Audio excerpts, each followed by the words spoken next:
Du nouveau à Minneapolis, Tempo Afrique Travel. Vous voulez voyager? Achetez vos billets d'avion à l'agence de voyage Tempo Afrique Travel. Avec l'agence de voyage Tempo Afrique Travel, pas de problème de connexion, pas de problème de transfert de vol. Avec l'agence de voyage Tempo Afrique Travel, c'est le voyage en toute tranquillité, en toute beauté, de votre maison jusqu'à votre destination. Votre satisfaction est notre plaisir.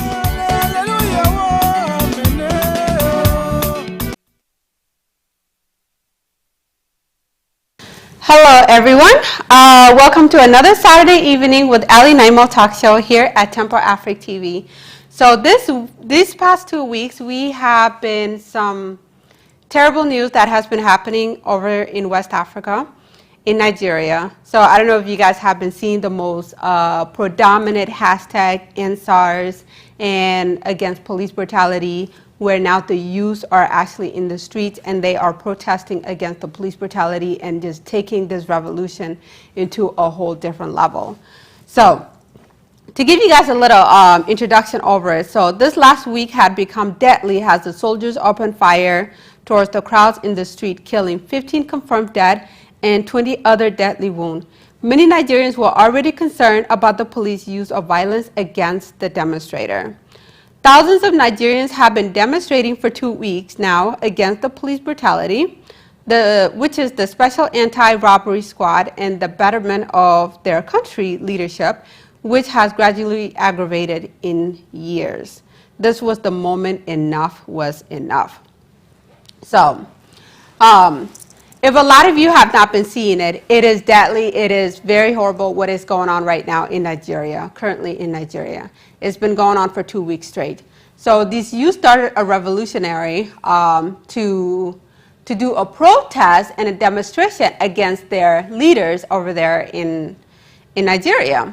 So in past previous shows, as we've been talking about corruptions and corrupt leaders and things that have been going on in Africa in the past couple of years, or the things people have been crying about, even to make it worse with the pandemic that is happening right now, where people are starving or they may not have all the things that they need in order to provide for their household because the leaders are not doing their job to help and serve their people. So Nigeria had enough. So they are one of the main country right now that is still continuing to fight this battle. And I'm going to show you guys some of the videos, or, well, not necessarily the videos, but you're going to hear some of the voices from some of the eyewitnesses, and just hearing the words, enough is truly enough, you know? And I totally agree with it. When I saw this happening, I couldn't believe it with my own eyes, and I couldn't believe that, you know, Nigerian youth are stepping up to defend and fight for their country. And even the lady that was commonly all over social media had her fist up with her hijab, and she spoke boldly on it as well. So I'm going to play her video clips towards the middle, so watch the whole entire thing. Now, to give you guys a little bit more into the detail of what is SARS and what has been happening in Nigeria, and then we're going to get into how bad things have gone and where it is now at this point as we speak. So what is SARS? Is commonly known as SARS, which isn't the virus or the SARS-CoV or COVID-SARS, is none of that. It does not relate to it. So SARS was a name for the forces that are supposed to be protecting the civilian in Africa. It is the Special Anti-Robbery Squad, which was created in 1984 in response to an epidemic of violent crime, including robberies, carjacking, and kidnapping. A unit that was designed to protect the citizens which have lost their control of use in overtime. So the unit has developed a reputation for abusing its powers in the past couple of years. The hashtag, as you guys have been seeing on social media, Anti-SARS, was first used in 2017 as activists in Nigeria to abolish a federal police unit called the Special Anti-Robbery Squad, SARS. And now, going further into it, there has been some report and documented in the past couple of years by Amnesty International In the past months and the past 4 years, there has been reports of numerous cases of torture, ill treatment, and extrajudicial executions by SARS officers.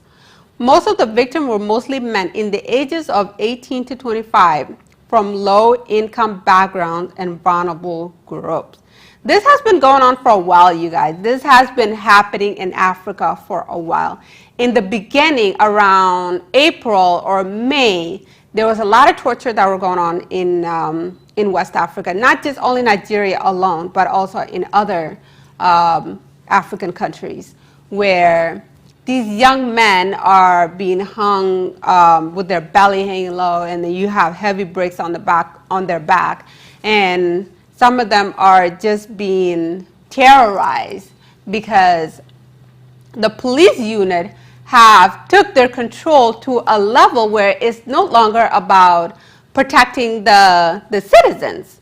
It's more about they are in power or they have the power. And I've seen this even in West Africa, even in East Africa, you know, like Sudan, Ethiopia, where the police officers abuses their power, that instead of protecting the people, they are trying to intimidate or control the people. So this has been a continuous problem that's been going on in Africa for many, many years, okay? And we could all stand with Nigeria at this point to know that they have been so brave to stand up against these police brutality and the corrupt leaders that are not saying or doing anything about it until there's many bloodshed, you know? And it has really gotten to that point now where it probably doesn't even matter anymore that the people no longer have that fear. They no longer want to hear what the leader has to say, because it has all been continuous lies, endless lies, you know? So as last Tuesday, I don't know if it was Tuesday for sure, but October 10 was the deadliest day where these demonstrators were peacefully protesting unharmed, and they were killed and shot at without a warning. So I'm going to get into more of the report just to give you guys a little bit more clear details. So the Nigerian government failed to address the problem, showing an absolute disregard for international human rights and laws and standards. SARS became widely shared on social media with opposing arguments calling it fake. So in overtime, these people have been crying out and try to report to their leader to make change, to make a better country so people can live better lives. They are capable of working and be able to have jobs and provide and support their families. But if the governor is not doing their part and failing the people, making it much more harder for them to be able to do their work, then this is why you have anti-SARS revolution going on. So going on to more about it, the demonstration grew even bigger in Lagos with a hashtag #AndSARS and sharing images and videos of police brutality. I have a friend that was supposed to come on today who is a pro-activist in what is happening right now in Nigeria. And he was one of the first people that decided to start this revolution. And understanding and realizing that even though in Africa it is hard to protest, to start a revolution, because people will die. And he thought about it and decided that, you know what, if that's what it's going to take to make change or to bring, you know, changes in our country, then we are ready to die. It's very sad to hear. It's so devastating. But they no longer want to hold back. Like the youth are furious. They are in the street. They are protesting. They don't have any weapons or anything to harm anyone at all. They need to be heard by their leader. Otherwise, if not, then the leader would have to step down. Now I'm going to play you guys a short video here that was sent to me in overtime with all the protests that's going on. And hearing this lady speak, like, just made me speechless, like completely broke my heart. But here she is. What a shame. What a big shame that the governor of Lagos State, Babajide Sanwo-Olu, will come out at night after Lagosians have been shot, have been killed. Then you come to the hospitals and you start saying stupid things like, thank God there were no fatalities. Then you will pay the bills. We will pay their bills. We don't need you to pay bills. We need you to come out and stand between the soldiers and the constituents and say, don't shoot. We don't need you to pay anybody's hospital bill. We hear that shooting is going on right now in Lekki 1 and Ikoyi again. Governor Babajide Sanwo-Olu, where are you? Where are you? You call yourself a father and a governor. Where are you right now? Come out and stand on the ground and say, don't shoot my people. Don't you dare come out again later this afternoon and tell us you want to pay hospital bills. We don't need you to pay hospital bills. We need you to be a governor. We need you to be a father. If not, resign today. Resign and let us know we don't have a governor. Resign and let us know we don't have a puppet. Shame on you. Every good you have done before today has become nonsense because soldiers came into your territory. They came into your house and you could not come out to tell them to stop. Shame on you, bastard. Shame on you. Then you come out and tell me you will pay hospital bills. Will you also raise the dead? Will you also raise the dead? We need you out to the streets today. Else resign. If you will not come out to the streets today, resign. As for Buhari, we don't even need you to come out on the streets again. Resign today. Resign today. We don't have a president. We have a dead man sitting down there. Resign.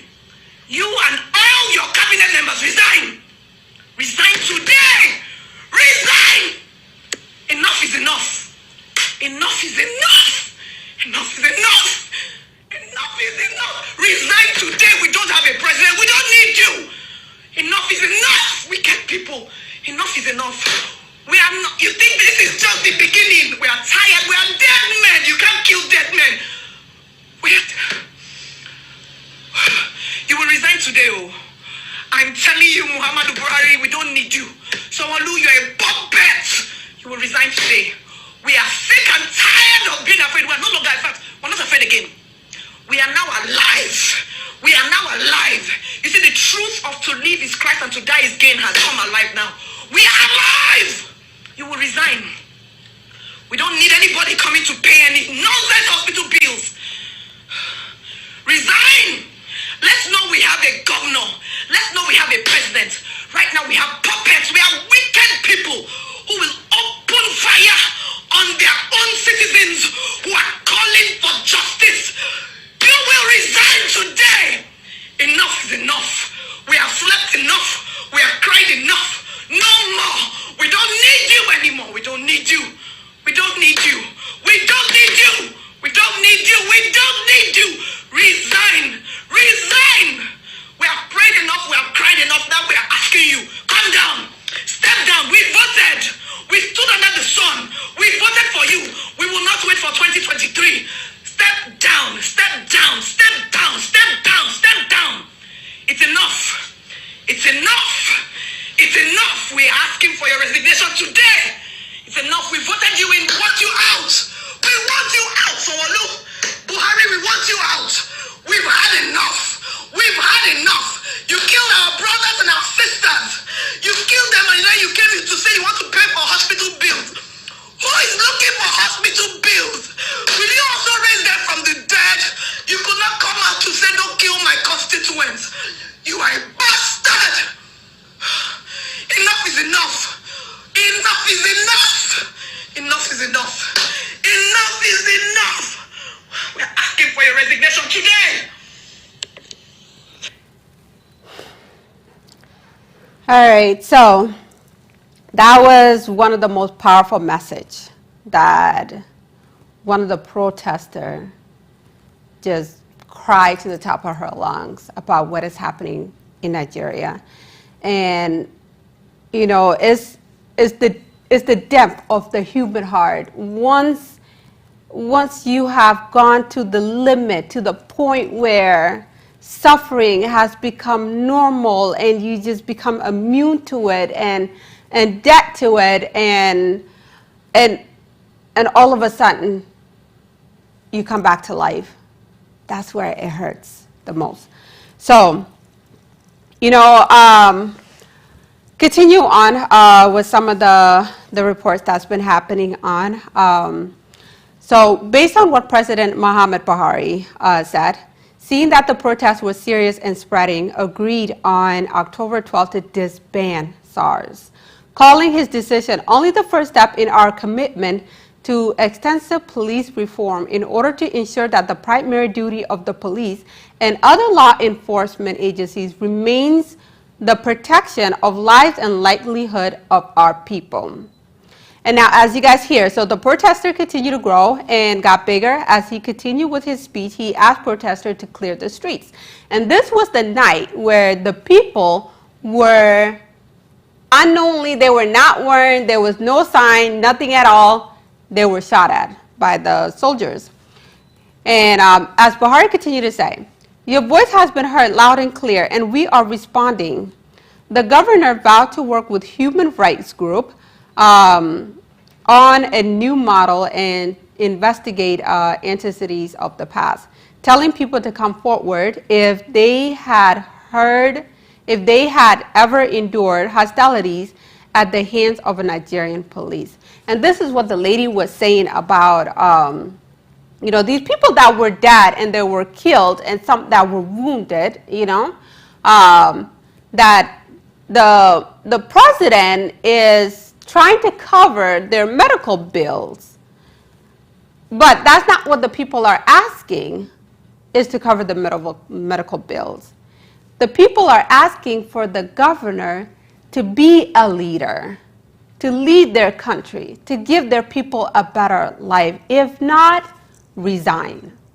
We don't need more people dying every day of a change that doesn't take place, or a change that a president does not even react on it or make any changes or reform. They are tired of hearing the same thing. So the protest didn't buy it, and it wasn't enough for the people. So words by a protester, leader have promised police reform 4 times in the last 4 years, said one of the protesters. A Nigerian lawyer in London who represents victims of the police brutality. People are tired of the lip service. And there you have it. That's why this demonstration and this protest that is going on in Nigeria is not going to rest anytime soon. The worst thing that could happen is many bloodshed happening in Nigeria right now, continuing on until the president resigns, if he can't do his job. So people demands, the demand from the people is that they want the police to be fired and prosecuted. Said that the governor is an attempt to paper over a problem, not to fix it. There's been some sharing on social media after the killing happened, where the police are trying to cover up the incident of what happened, knowing that they legitimately aimed towards the protest, shooting them in the middle of the street. The videos are very graphic, so if you go on Ali Naimel Talk Show page on social media, you'll see some of the images there, and it was a broad daylight in the middle of the daylight. They're shooting them like they're not humans, basically. So many protesters stayed in the street. This is the night before the shooting actually happened. Many protesters stayed in the street even after Lagos implemented a 24-hour curfew. So they implemented a 24-hour curfew, 24-hour, meaning you can't go outside, period. Because that is from the whole entire day and the whole entire night. People can't go out. So there was a 24-hour curfew. They blocked roads and camped outside a busy tall booth plaza in the upscale suburb of Lucky. I could be saying it wrong, but This is the area where many protesters, thousands of protesters, were sitting and camping outside. All the roads were blocked. There was nothing, nobody could get through. So one of the leaders actually tweeted, "The protest must be orderly so that those concerns will get the silence point of their message. You can't block the road, disrupt the flow of traffic, and prevent other people from embarking on their lawful duties, especially the emergency response." This was a tweet by Obafemi on Twitter, and this was last week, I believe. But anyway, someone responded and actually made a sarcastic joke about it, which I think she's right. You know, she made a good point. "But sir, you blocked the road for your birthday party. The effect on the whole city was felt. Let's keep the same energy, sir. This time around, the roads are blocked